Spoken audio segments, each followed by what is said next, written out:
آپ جو ہے حج کا احرام باندھ لیتے ہیں اور مینا پہنچتے ہیں، تو یہاں پر ایک غلطی لوگ یہ کرتے ہیں کہ مینا میں مکمل نماز پڑھتے ہیں۔ اور آپ کو بتا دوں کلیئر، آپ خود بھی سمجھیں اور دوسروں کو بھی سمجھائیں، حج کے جتنے بھی ایام ہیں 8 تاریخ سے لے کر 13 ذوالحجہ تک، ان تمام ایام میں نماز قصر کے ساتھ پڑھی جائے گی۔ کیوں پڑھی جائے گی؟ کہ ہمیں محمد صلی اللہ علیہ وسلم نے ایسے ہی پڑھ کے سکھایا، دکھایا ہے۔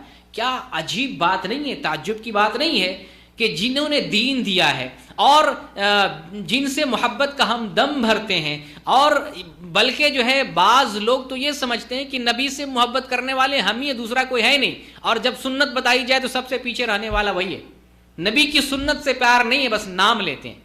تعجب کی بات ہے، یہاں نبی صلی اللہ علیہ وسلم نے سنت دی ہے، دین دیا ہے کہ نماز جو ہے قصر کی جائے گی، مینا میں، عرفات میں، مزدلفہ میں قصر کے ساتھ نماز پڑھی جائے گی۔ اور یہاں نبی کی سنت نہیں مانتے، یہاں اپنے لوگوں کو دیکھتے، اپنے امام کو دیکھتے، اپنے امام سے بھلا ہمارا دین چلتا ہے۔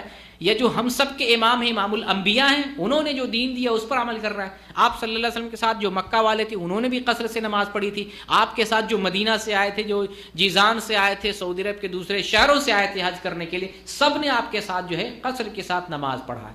تو یہاں آپ کو تھنکنگ دیتا ہوں کہ حج میں جو نماز ہے اس نماز کا تعلق سفر سے نہیں ہے بلکہ حج سے ہے۔ یہ مسئلہ کلیئر ہے۔ حج میں جو نماز پڑھتے ہیں اس کا تعلق مناسک حج سے ہے۔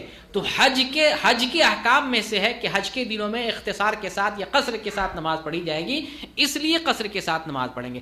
باقی حاجی لوگ مکہ میں اسٹے کرتے ہیں، مدینہ میں اسٹے کرتے ہیں، تو پہلے دن سے وہ لوگ جو ہے مکمل نماز پڑھیں گے، کیونکہ ان کا ایام متعین ہوتا ہے کہ 10 دن 15 دن یہاں رہیں گے، 15 دن وہاں رہیں گے۔ تو اگر کوئی آدمی کہیں 4 دن سے زیادہ ٹھہرنے کی نیت کر لیتا ہے، معلوم ہے 4 دن سے زیادہ ٹھہریں گے، تو ڈے 1 سے مقیم کے حکم میں پہلے دن سے وہ مکمل نماز پڑھے گا۔ ایسا نہیں کہ 4 دن کے بعد یا ہفتے دن کے بعد، نہیں، پہلے دن سے ہی مکمل نماز پڑھے گا۔ اگر 4 دن سے زیادہ ٹھہرنے کی نیت وہ بنایا لیکن 4 دن سے کم ٹھہر رہا ہے تو پھر وہ قصر سے نماز پڑھے گا۔ تو حج میں جو نماز ہے، مینا میں، عرفات میں، مزدلفہ میں، ایام تشریق میں، یہ ساری نمازیں کیسے پڑھیں گے؟ قصر کے ساتھ پڑھیں گے۔ تو یہ نماز کا مسئلہ ہوا۔